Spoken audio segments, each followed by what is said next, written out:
చెయ్యి స్కిప్ చేయి. ఎవరు స్కిప్ చేయకుండా ఎండ్ వరకు చూడండి. Hi, this is Ashrith. ఈ ఫ్యూ పాయింట్స్ గనక ఖచ్చితంగా మీరు పాటిస్తే 1% కూడా యాక్సిడెంట్స్ అవడానికి ఛాన్సెస్ ఉండవు. మన హైవే మొత్తం 3 టైప్స్ ఆఫ్ లైన్స్ ఉంటాయండి. Double line, 4 line and 6 line. Single white line ఉంటే గనక ఎవరు క్రాస్ చేయకూడదు. బ్రోకెన్ వైట్ లైన్స్ ఉంటే గనక ఖచ్చితంగా మనం క్రాస్ చేయొచ్చు.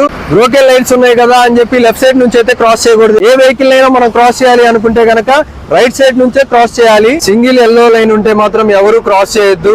రూట్ కనుక క్లియర్ గా ఉంటే అప్పుడు మీరు సేఫ్ గా దాన్ని క్రాస్ చేయొచ్చు. బ్రోకెన్ ఎల్లో లైన్స్ ఉంటే కనుక మీరు సేఫ్ గా అయితే క్రాస్ చేయొచ్చు, బట్ కాకపోతే జాగ్రత్తగా క్రాస్ చేయాలి. డబుల్ ఎల్లో లైన్ ఉంటే కనుక మనం ఎవరు కూడా ఓవర్టేక్ చేయకూడదు.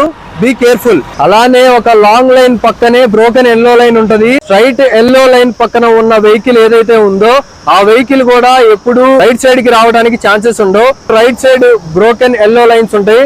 ఆ లైన్ లో ఉన్న వెహికల్ అయితే రైట్ సైడ్ నుంచి లెఫ్ట్ సైడ్ కి చేంజ్ అవ్వచ్చు. రైట్ నుంచి లెఫ్ట్ కి వెళ్ళేటప్పుడు మాత్రం ఖచ్చితంగా సిగ్నల్ లైట్ అనేది యూజ్ చేయండి. హైవే మీద మీరు ఎప్పుడైనా ట్రావెల్ చేసేటప్పుడు ఖచ్చితంగా లో బీమ్ లోనే డ్రైవ్ చేయండి. హై బీమ్ వేయటం వల్ల ఆపోజిట్ వెహికల్ కి డిస్టర్బెన్స్ గా ఉంటది. సో మాక్సిమం వీలైనంత వరకు లో బీమ్ లోనే డ్రైవ్ చేయండి. సిటీలో వచ్చేసరికి మాక్సిమం లో బీమ్ లో డ్రైవ్ చేస్తే చాలా సేఫ్. అలానే హైవేలో మీకు క్యాట్ ఐస్ అని బ్లింక్ అవుతా ఉంటాయండి, రెడ్. అవి స్టడ్స్ అంటారు. ఆ లైట్స్ ఎప్పుడైతే మన లైటింగ్ వాటి మీద రిఫ్లెక్ట్ అవ్వగానే అవి బ్లింక్ అవుతా ఉంటాయి, రిఫ్లెక్ట్ అవుతా ఉంటాయి. అది కూడా వన్ ఆఫ్ ది సేఫ్టీ పార్టే. అది మీరు ఖచ్చితంగా పాటించాలి. అసలు యాక్సిడెంట్స్ అవ్వకుండా ఉండాలంటే ఏం చేయాలో తెలుసా? ఏం లేదు భయ్యా, ఇంట్లో ఏసీ వేసుకోబడుకుంటే ఏ యాక్సిడెంట్లు అవ్వవు.